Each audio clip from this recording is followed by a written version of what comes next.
एक बार की बात है। एक मदर ईगल एक पहाड़ी की चोटी पर कुछ अंडे देती है।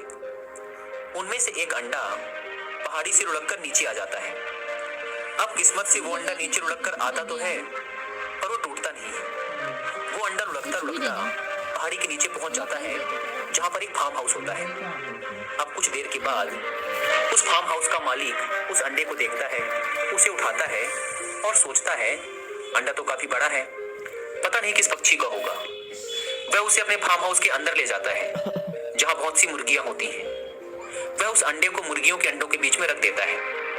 अब जो मुर्गियां होती हैं वो उस अंडे को भी अपना ही अंडा मान लेती हैं और उसे भी दूसरे अंडों की ही तरह रोज गर्मी देती हैं और संभाल के रखती हैं। अब कुछ दिनों बाद उन अंडों से चूजे बाहर आते हैं। अब जो बाज का अंडा होता है उसमें से बाहर आता है बाज। पर क्या बाज खुद को बाज समझता है?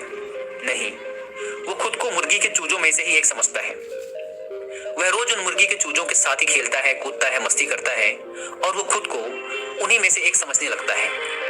धीरे धीरे जब वो सब बड़े हो रहे होते हैं तो बाज का बच्चा देखता है कि वो बाकी चूजों की तुलना में काफी तेजी से बड़ा हो रहा है। उसके पंख ज्यादा बड़े हैं, उसकी गर्दन ज्यादा लंबी है, वो बाकी चूजों से लगभग 3 गुना बड़ा है।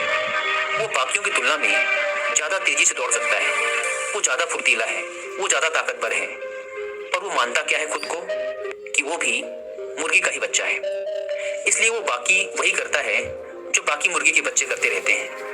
वो उनके साथ चलता रहता है, जितनी दूर वो उड़ते हैं उतनी दूर ये भी उड़ता है। इसने कभी भी लंबी उड़ान भरने की कोशिश नहीं की। अब एक दिन होता क्या है कि वो सारे उसी फार्म हाउस में खेल रहे होते हैं। तभी अचानक उन्हें आसमान में उड़ती हुई एक परछाई दिखती है जमीन पे। जैसे किसी ने सूरज को ढक लिया हो, ऐसी एक परछाई दिखती है। अब जो मुर्गी के बच्चे होते हैं वो कभी आसमान की तरफ नहीं देखते, वो हमेशा झुंड में रहते हैं। जैसे ही उन मुर्गी के बच्चों को लगता है कि कोई खतरा है, वो सारे वहां से भाग जाते हैं और जाकर अपने शेल्टर में छुप जाते हैं। जो ईगल होते हैं वो ना केवल ऊपर की तरफ देख सकते हैं बल्कि आसमान में उड़ भी सकते हैं। वो ईगल का बच्चा उन मुर्गी के बच्चों के साथ नहीं भागता, वो ऊपर आसमान की तरफ देखता है और उसे दिखता है कि एक बहुत बड़ा पक्षी आसमान से उड़कर नीचे उसी फार्म हाउस की तरफ आ रहा है। वो बाज का बच्चा बिना डरे वहीं खड़ा सब कुछ देखता रहता है। थोड़ी देर बाद वो बड़ा बाज जो कि आसमान में उड़ रहा था आकर उस छोटे बाज के बगल में खड़ा हो जाता है और उससे कहता है कि भाई तुम यहाँ क्या कर रहे हो? तुम भी एक बाज हो, तुम इन मुर्गी के बच्चों के साथ क्या कर रहे हो? यह सुनकर वो छोटा बच्चा बोलता है, मैं बाज हूँ? अरे नहीं नहीं, तुम्हें गलतफहमी हुई है। मैं मुर्गी का ही बच्चा हूँ और मैं तो बचपन से इनके साथ घूम रहा हूँ। वो बाज बोलता है, अरे नहीं, तुम भी एक बाज हो। तुम देखो तो अपने आप को, तुम अपना आकार तो देखो, कितने बड़े हो तुम इन चूजों से। तुम्हारे पंखों में वो जान है कि तुम आसमान में उड़ सकते हो, तुम पहाड़ों की चोटियों में जा सकते हो, तुम बादलों को चीरकर बादलों के ऊपर उड़ सकते हो, तुम बिना थके कई घंटों तक उड़ सकते हो।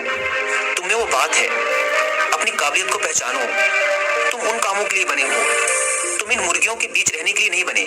बड़े बाज की बात सुनकर उस छोटे बाज को खुद पर थोड़ा सा भरोसा आता है, लेकिन तभी उसे अपनी मुर्गी माँ की बात याद आ जाती है, जो कि कई बार उसे बता चुकी थी कि ये जो बाज होते हैं ना, ये बड़े खतरनाक होते हैं, ये मुर्गियों को मारकर खा जाते हैं। तो उस बाज के बच्चे को लगा कि ये मुझे बहला फुसला रहा है ताकि मुझे मारकर खा जाए। तो वो बड़े बाज से बोलता है, नहीं नहीं, तुम झूठ बोल रहे हो, मैं तुम्हारी चाल समझ गया। चल। और वो भागा भागा वहां से अंदर आ जाता है। वो मुर्गी के बच्चों की तरह ही भागता हुआ आकर चिकन शेल्टर में छुप जाता है। अब जैसे ही वो अंदर आता है, बाकी के सारे चिकन डरी डरी आवाज में उससे बोलते हैं, अरे बाहर तो बाज आया हुआ था, वो तुमसे क्या बोल रहा था? उसने तुम्हें चोट तो नहीं पहुंचाई ना? वो बाज का बच्चा बोलता है, अरे नहीं नहीं, वो बाज मुझे बहला रहा था, फुसला रहा था, मुझे बोल रहा था तुम भी बाज हो, तुम भी मेरी तरह आसमान में उड़ सकते हो, तुम भी पहाड़ की चोटियों में जा सकते हो, तुम बादलों को चीर कर उसके ऊपर उड़ सकते हो। ये सब उसकी चाल थी।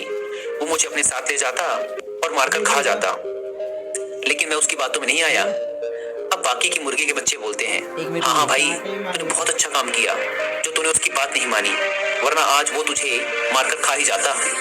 वो चला गया ना बाज अब वहां से। हाँ भाई वो तो चला गया, अच्छा हुआ मैं वहां से आ गया और बच गया। अब जरा आप सोचिए, वो जो ईगल का बच्चा था क्या वो सच में बच गया? उस बाज के बच्चे के अंदर वो पावर थी कि वो ऊंची उड़ान उड़ सकता था, लेकिन उस बाज के बच्चे को मुर्गी का बच्चा बना दिया उसकी सोच ने। और बिल्कुल ऐसा ही होता है हमारी जिंदगी में। हमें लगता है कि हम तो कुछ कर ही नहीं सकते, हम कभी सक्सेसफुल हो ही नहीं सकते। और अगर कोई कामयाब इंसान हमसे कहता है कि भाई तुम भी कामयाब हो सकते हो, तो हमें लगता है कि वो हमें बहला फुसला रहा है, हमसे कुछ होगा नहीं। पर यहाँ हम अपनी पावर को अंडर एस्टिमेट कर रहे होते हैं, क्योंकि हमने और हमारी सोसाइटी ने हमारा ऐसा माइंडसेट ही बना दिया है। पर इस माइंडसेट को बदलने की जरूरत है, और हमारे इस माइंडसेट को बदलने में हमारी हेल्प कर सकती हैं कुछ बहुत ही शानदार किताबें, जैसे कि the power of subconscious mind.